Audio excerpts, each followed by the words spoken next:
Kita hari ini mempelajari tentang tantangan dan peluang fintech. Adapun capaian pembelajaran yang diharapkan setelah mempelajari materi ini adalah pemahaman mendalam tentang ekosistem fintech, mampu merinci elemen-elemen yang membentuk ekosistem fintech. Yang kedua, analisis terhadap peran pemerintah dan OJK, memahami peran pemerintah khususnya OJK dalam mendukung pertumbuhan fintech melalui inisiatif seperti OJK Infinity dan dampaknya terhadap wirausaha dan startup fintech di Indonesia. Yang ketiga, ketanggapan terhadap perubahan akibat pandemi COVID-19, mampu mengidentifikasi perubahan dalam perilaku transaksi dan belanja secara daring yang dipicu oleh pandemi COVID-19, serta dampaknya terhadap perkembangan ekosistem fintech. Yang keempat, pemahaman terhadap inovasi fintech. Mengenali variasi inovasi fintech di berbagai sektor seperti perangkat lunak, analisis data, pembayaran, pinjaman peer-to-peer, mobile banking, dan sistem manajemen aset algoritmik. Kelima, analisis terhadap dampak positif fintech. Menilai dampak positif inovasi fintech terhadap kemudahan konsumen, inklusi keuangan, dan peluang pertumbuhan bagi sektor ekonomi lokal.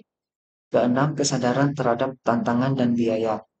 Memahami tantangan dan melibatkan konflik kepentingan, biaya finansial, dan potensi disruptif yang mungkin timbul dalam pengembangan dan regulasi fintech. Ketujuh, pemahaman terhadap peran regulator. Mengidentifikasi peran pemerintah sebagai regulator untuk memastikan keberlanjutan inovasi fintech tanpa mengorbankan keamanan dan kestabilan sektor keuangan. Kedelapan, kesadaran terhadap strategi dan kemitraan. Memahami pentingnya infrastruktur yang ada, perubahan perilaku konsumen, dan dukungan pemerintah dalam persaingan antara fintech dan lembaga keuangan tradisional, serta kesadaran terhadap strategi dan kemitraan yang mungkin diperlukan. Kesembilan, pemahaman terhadap dampak sosial dan ekonomi fintech, menyadari dampak sosial dan ekonomi positif yang dapat dihasilkan oleh fintech dalam mendukung pertumbuhan ekonomi, inklusi keuangan, dan efisiensi layanan keuangan secara keseluruhan. Ekosistem keuangan digital. Fintech merupakan bentuk inovasi penting di industri keuangan yang berkembang dengan cepat, didorong oleh adanya pemerataan ekonomi, regulasi yang menguntungkan, serta didukung adanya teknologi informasi. Fintech menjanjikan ekosistem baru industri keuangan, di mana dengan biaya yang minim dapat memberikan pelayanan keuangan yang berkualitas, serta dapat menciptakan lingkungan yang lebih beragam dan stabil. Ekosistem fintech, suatu bentuk kolaborasi antara pemerintah, lembaga keuangan, dan pengusaha. Dalam hal ini dapat membentuk nilai maupun jaringan nilai berdasarkan kebutuhan dan tujuan pelanggan, di mana aset akan memiliki nilai saat diinvestasikan dalam bentuk nilai pelanggan itu sendiri. Ekosistem fintech berperan penting dalam memelihara inovasi teknologi yang diperlukan guna membuat pasar dan sistem keuangan lebih efisien dan meningkatkan pengalaman pelanggan secara keseluruhan. Ekosistem fintech memungkinkan peluang pertumbuhan bagi banyak sektor, termasuk perangkat lunak, analisis data, pembayaran, platform seperti pinjaman dan perdagangan peer-to-peer, mobile banking, dan sistem manajemen aset algoritmik. Adapun ekosistem fintech dalam inovasi teknologi terdiri atas elemen-elemen berikut ini. Satu, fintech startup atau perusahaan rintisan fintech seperti pembayaran, manajemen kekayaan, pinjaman, crowdfunding, pasar modal, perusahaan teknologi asuransi. Kedua, teknologi developers, pengembangan teknologi misal analitik data besar, komputasi awan, cryptocurrency, dan pengembang media sosial. Ketiga, government atau pemerintah, misal regulator keuangan dan legislatif.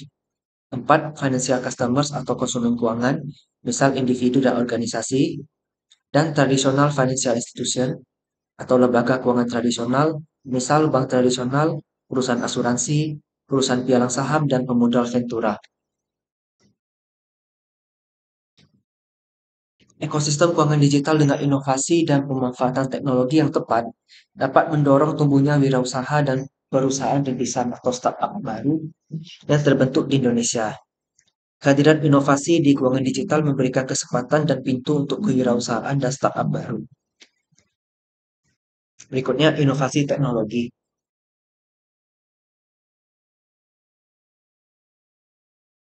Inovasi keuangan digital merupakan aktivitas pembaruan proses bisnis, model bisnis, dan instrumen keuangan yang memberikan nilai tambah baru di sektor jasa keuangan dengan melibatkan ekosistem digital.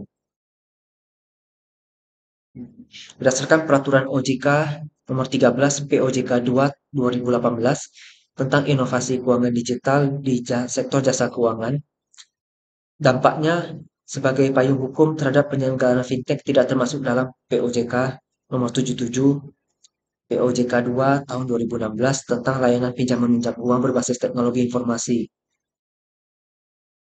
Regulatory sandbox adalah mekanisme pengujian yang dilakukan oleh OJK untuk menilai keandalan proses bisnis, model bisnis, instrumen keuangan, dan tata kelola penyelenggara. Maka regulatory sandbox bertujuan agar setiap penyelenggara diterima masyarakat Indonesia.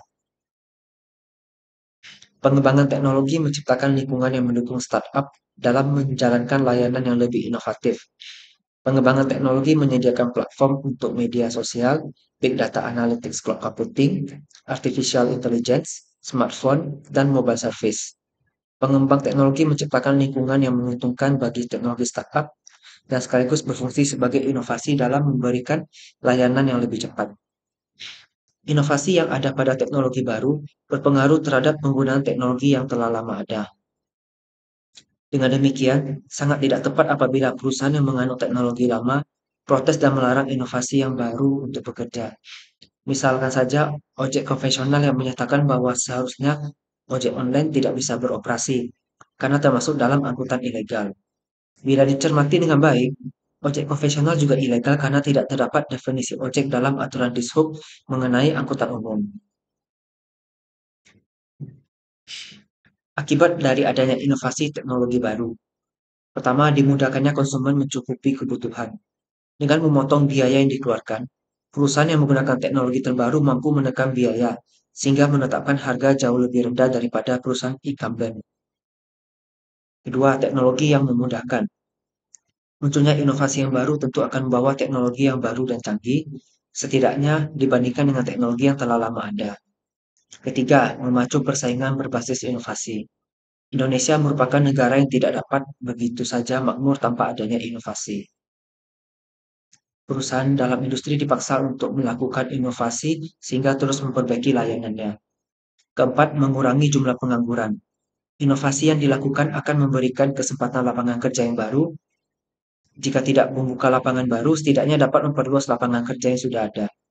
Kelima, meningkatkan pertumbuhan ekonomi. Teknologi yang mengganggu sesuai dengan teori Schumpeter akan meningkatkan produktivitas akibat efisiensi. Sisi lain, inovasi juga akan meningkatkan konsumsi masyarakat setelah sebelumnya pendapatan meningkat. Adapun biaya yang timbul akibat adanya inovasi. Satu, munculnya konflik kepentingan dari perusahaan incumbent. Sebagai perusahaan yang telah konsisten berada dalam pasar, tentu akan merasa terganggu oleh perusahaan baru yang masuk membawa teknologi yang dapat menggantikan teknologinya. Dua, biaya finansial dari negara untuk mengatur dan membuat peraturan bagi inovasi baru yang mengganggu. Dalam mengatur dan membuat peraturan, tentu tidak sedikit biaya yang harus dikeluarkan pemerintah. Mulai dari studi yang dilakukan, hingga penertiban memerlukan biaya yang pasti relatif besar. Ketiga, kemungkinan disruptif yang berubah menjadi dispute. Dalam skala besar, penolakan akan inovasi ini sangat mungkin terjadi. Dengan adanya penolakan tersebut tentu akan mematikan dunia bisnis. Berbagai inovasi tidak selamanya akan memberikan dampak negatif. Ada banyak best practice yang dapat diulas dalam menghadapi inovasi. Misalnya seperti pemerintah Yogyakarta yang mengeluarkan himbauan, walaupun tidak tertulis, agar ojek online tidak mengambil penumpang di stasiun, bandara, dan daerah yang digunakan sebagai pangkalan ojek. Dengan memperhatikan kearifan lokal, maka konflik dapat diredam. Manfaat fintech. Berkat perkembangan teknologi keuangan, berbagai aktivitas finansial bisa dilakukan dengan lebih mudah dan praktis, sehingga hemat waktu dan tenaga. Ini ada beberapa manfaat. Yang pertama, kemudahan layanan finansial. Salah satu manfaat ditawarkan oleh fintech adalah layanan finansial yang lebih dipermudah, karena ini yang paling terasa oleh masyarakat kita.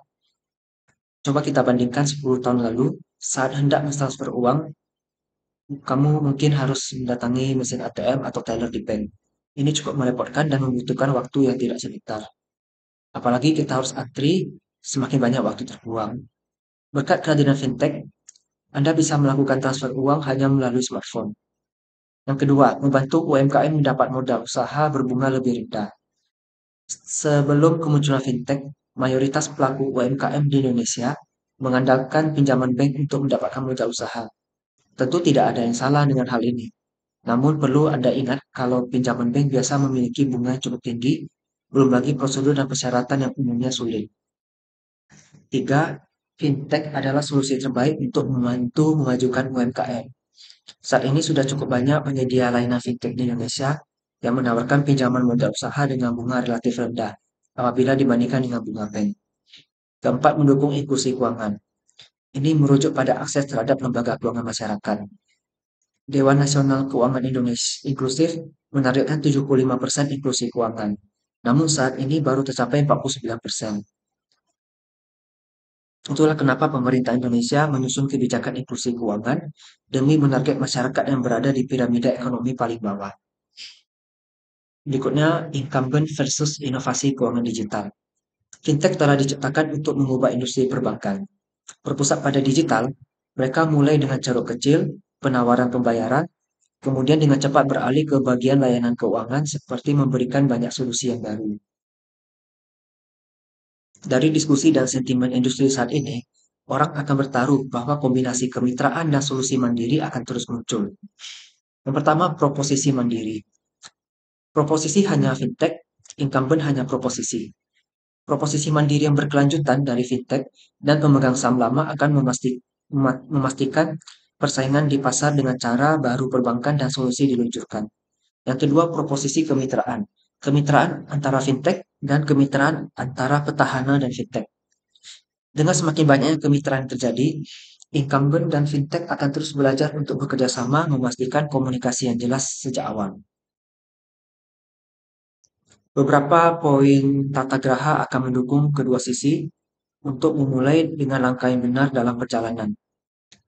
Untuk incumbent, pastikan ada mandat dan ketersediaan kepemimpinan yang jelas. Pastikan model operasi tersedia untuk mempercepat eksperimen. Misalnya lingkungan sandbox, proses orientasi yang jelas. Dokumentasikan masalah yang akan diselesaikan dan untuk dibagikan dengan mitra terkait. Pastikan data siap dan bisnis UMKM terlibat.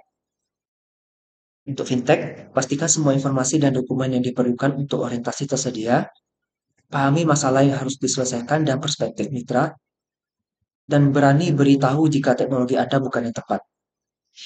Pastikan tim dapat menerjemahkan jargon teknologi menjadi dampak bisnis, dan setujui jadwal dan pencapaian dengan mitra. Teknologi hampir mengubah setiap aspek layanan keuangan, dari pembayaran seluler dan pinjaman peer-to-peer, hingga munculnya robo-advisor. Untuk wirausaha dan investor tahap awal, teknologi keuangan adalah peluang untuk meluncurkan platform dan model layanan baru di depan pemain mapan. Memasuki pasar dengan pendapatan triliunan dolar. Bagaimana investor dapat menavigasi bab berikutnya di fintech? Dalam laporan kolaboratif global baru ini, Fintech, A Gauntlet to Reach, Fawcett dan rekannya menawarkan kerangka investasi untuk memahami di mana perusahaan fintech kemungkinan besar mengganggu dan di mana pemain mapan siap untuk maju. Memang, laju pendanaan modal ventura di fintech telah melambat baru-baru ini, menunjukkan bahwa investor tahap awal mulai memahami tantangan dari ruang ini dan bahwa perusahaan jasa keuangan yang sudah mapan cenderung mengambil peran yang lebih berarti dalam mendanai dan mengembangkan teknologi baru. Untuk dapat memahami tren mana yang mendukung startup dan mana yang menjadi pertanda baik bagi para incumbent, investor harus menanyakan beberapa pertanyaan kunci. Satu, apa infrastruktur yang ada? Inovator memiliki kesempatan terbaik untuk sukses di area yang tidak memiliki infrastruktur yang mapan. Ada lebih banyak peluang untuk menambah nilai, dan petahana cenderung tidak melihat ancaman kecil yang mengganggu. Kedua, apakah perilaku konsumen berubah? Nafsu konsumen akan stabilitas atau perubahan adalah kunci sukses. Pengadopsi awal di pasar yang baru lahir cenderung lebih menerima teknologi atau penyedia baru, memberikan inovator keuntungan penggerak pertama. Tiga, apakah pemerintah membantu atau menghalangi inovasi? Mandat pemerintah dapat menjadi katalisator untuk mengadopsi teknologi baru, seperti yang terjadi di India, di mana pemerintah mendorong untuk meningkatkan pembayaran elektronik, dan jumlahnya kurang dari 20% dari transaksi pribadi saat ini. Keempat, seberapa penting akses ke data?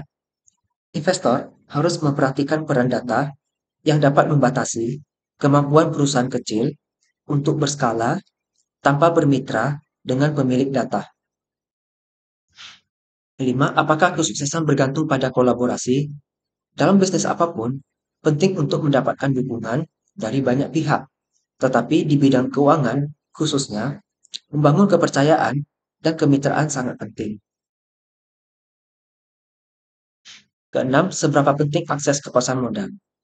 Perusahaan yang membutuhkan akses berkelanjutan ke pasar modal tunduk pada tingkat volatilitas pasar yang tinggi yang dapat membahayakan seluruh model bisnis jika masih dalam tahap awal pembentukannya. Ketujuh, apakah industri terkonsentrasi? Sederhananya, kami percaya gangguan total dari industri yang sangat terkonsentrasi menjadi lebih menantang karena petahana memiliki kemampuan untuk menanggapi secara bersama-sama terhadap ancaman yang tumbuh dan serius. Lembaga keuangan dan fintech lama sering diadu sama satu sama lain, dengan yang pertama direpresentasikan sebagai lambat dan tahan terhadap perubahan, sementara pemula yang lebih baru diklasifikasikan sebagai pengganggu, tetapi berjuang untuk menemukan keuntungan atau menjadi arus utama.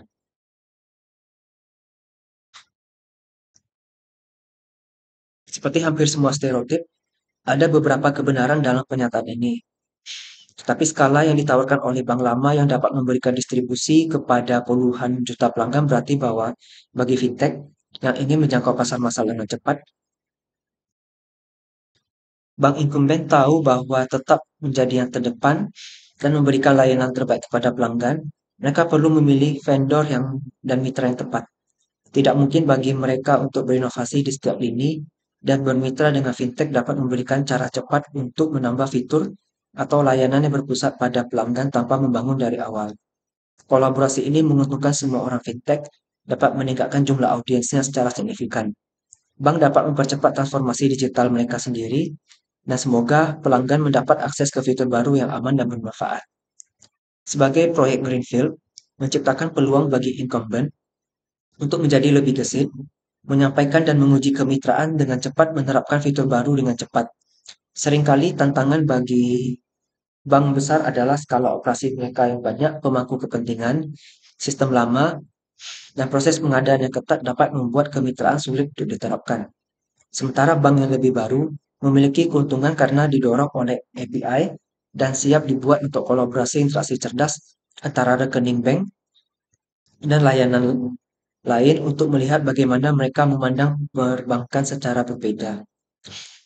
Perbankan terbuka membantu mempercepat konsep ini dan membuat pandangan ke depan yang luar biasa ini menjadi kenyataan bagi orang lain. Berikut tantangan dan peluang fintech.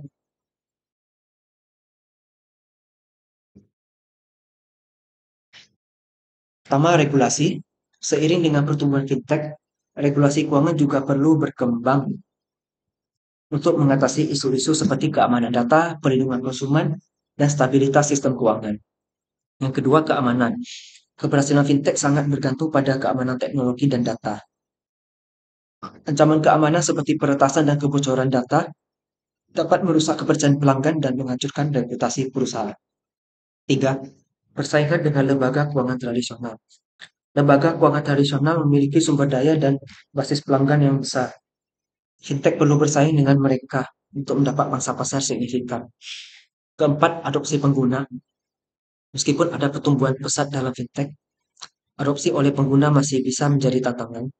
Beberapa orang mungkin enggan beralih dari model tradisional ke model fintech, atau mungkin tidak percaya pada keamanan dan keandalan platform fintech. Pengembangan teknologi. Perkembangan teknologi yang cepat mengharuskan perusahaan fintech untuk terus mengembangkan dan memperbarui platform mereka agar tetap relevan dan bersaing. Berikutnya peluang inklusi keuangan. Fintech dapat membantu meningkatkan inklusi keuangan dengan menyediakan layanan keuangan kepada mereka yang sebelumnya tidak terlayani oleh lembaga keuangan tradisional. Dua, efisiensi biaya. Fintech dapat memberikan layanan keuangan dengan biaya yang lebih rendah dibandingkan dengan lembaga keuangan tradisional, menguntungkan pelanggan dengan biaya lebih murah. Tiga, inovasi produk dan layanan. Fintech dapat terus mengembangkan inovasi dalam produk dan layanan keuangan, memberikan opsi baru bagi konsumen dan meningkatkan pengalaman pengguna. Empat, kemitraan dengan lembaga keuangan tradisional. Aliansi antara fintech dan lembaga keuangan tradisional dapat menciptakan sinergi yang menguntungkan kedua belah pihak. Menggabungkan kekuatan inovasi, fintech dengan sumber daya dan basis pelanggan keuangan tradisional. 5. Penetrasi pasar global. Fintech memiliki potensi untuk menembus pasar global dengan memanfaatkan teknologi digital dan internet. Ini membuka peluang untuk pertumbuhan yang signifikan di berbagai pasar modal. Berikut adalah kesimpulan. Teknologi keuangan menjadi inovasi penting dalam industri keuangan. Inovasinya didorong oleh pemanfaatan teknologi, mencakup berbagai sektor seperti perangkat lunak, kemudian memberikan dampak positif, ada juga tantangan dan biaya yang perlu diatasi, kemudian diperhatikan infrastruktur yang ada, perubahan perilaku konsumen, dukungan pemerintah, dan pada akhirnya fintech ini membuka peluang baru dalam dunia keuangan. Untuk dapat memahami lebih lanjut, silakan didiskusikan beberapa pertanyaan ini. Dan kita sudah sampai pada akhir dari materi pembahasan tantangan dan peluang fintech. Semoga materi ini dapat dipahami dengan baik.